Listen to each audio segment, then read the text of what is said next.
t'as craqué. Ça va bien se passer. Oui, peut-être. Mardi 13 février, l'opposition avait réussi à supprimer l'article 4 du projet de loi contre les dérives sectaires, article qui prévoit des sanctions contre toute personne incitant à abandonner un traitement médical. Sauf que, patatras, mercredi 14 février, jour de la Saint-Valentin donc, la Macronie a encore une fois prouvé tout l'amour qu'elle porte à la démocratie en réintroduisant en catimini l'article 4 dans le projet de loi. Cet amendement vous propose une nouvelle rédaction des nouveaux délits de provocation à l'abandon ou à l'abstention de soins. Vous vous foutez de moi là? Cette procédure a littéralement ulcéré les députés de l'opposition à l'Assemblée nationale. Cet article 4, pour lequel le Conseil d'État a indiqué qu'il n'était ni nécessaire ni proportionnel et qu'il était liberticide, qui a été supprimé par le Sénat dans sa sagesse, qui a été supprimé par l'Assemblée nationale, vous revenez dessus par une nouvelle délibération en tordant le règlement intérieur.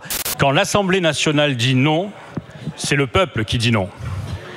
Et quand le peuple vous dit non, il n'entend pas vous voir user d'artifices procéduraux, exposé avec une certaine morgue et un réel autoritarisme permettant de battre le rappel de troupes après avoir publiquement, lors d'une suspension, tancé la ministre au banc. L'article 4 porte une atteinte directe à la liberté d'expression, au droit de ne pas être d'accord, à la possibilité d'avoir un avis scientifique différent, divergent, de dénoncer un scandale. Et l'histoire regorge d'exemples où la vérité médicale scientifique du jour était bien différente de celle du lendemain. Il a raison, il a raison. Bien décidé à passer cet article 4 coûte que coûte, la Macronie a pu compter sur Olivier Véran, fraîchement revenu à l'Assemblée nationale, pour défendre cet article avec toute la démagogie dont il est capable. En France, la loi doit protéger les plus fragiles et condamner tous ceux qui prospèrent sur la peur, la misère et la mort. Avant de venir, j'ai cherché sur Google, j'ai tapé par exemple Gourou et Raoult, et j'ai trouvé plus de réponses qu'en tapant Science et Le Pen. Pendant la pandémie, il y a eu d'un côté nos blouses blanches, au lit des malades, comme dans les laboratoires, et puis il y a eu Didier Raoult.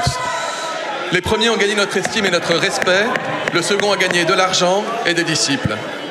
Est-ce que les critères de dérive sectaire sont réunis? À minima, il y a l'objet de débat. Mais c'est pas possible d'entendre des conneries pareilles.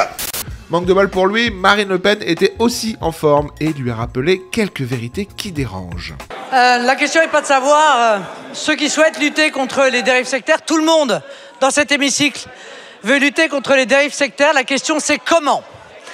Et doit-on prendre le risque de toucher aux libertés publiques et particulièrement, il faut bien le dire, à la liberté d'expression qu'on doit toujours préserver dans toutes circonstances et y toucher avec une main qui tremble. Vous arrivez là-dedans avec des gros sabots. Et en réalité, votre texte représente un danger. Le Conseil d'État vous l'a dit. Alors aujourd'hui, le débat, parce que puisqu'il y a une réécriture, c'est qu'est-ce qu'un lanceur d'alerte? Pardon, mais s'il y a bien une personne qui ne devait pas prendre la parole aujourd'hui, c'est monsieur Véran, qui a dit tout et l'inverse de tout pendant la crise du Covid. Ouais, c'est pas faux. Et il a dit n'importe quoi. Et ça a été scientifiquement démontré. Il a osé parler de monsieur Raoult. Alors on va parler du professeur Raoult, parce que c'est un sujet fondamental. Mais dites-moi, il n'y a pas quelques ministres qui ont été soignés par le professeur Raoult?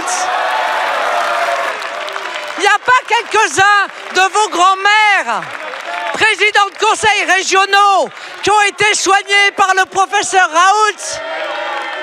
Il n'y a pas un président de la République qui est allé pour rendre hommage au professeur Raoult? Et maintenant, vous le traînez dans la boue. Comme quoi, il faut conserver à tout prix la liberté de critique et la liberté d'expression. Merci de votre démonstration. Ça fait mal, hein, oui. Je sais, c'est insoutenable. Malheureusement, l'article 4 a finalement bien été réintégré dans le projet de loi, et avec lui, le danger qui plane désormais sur la liberté d'expression en France. Eh ben, on n'est pas dans le pâté.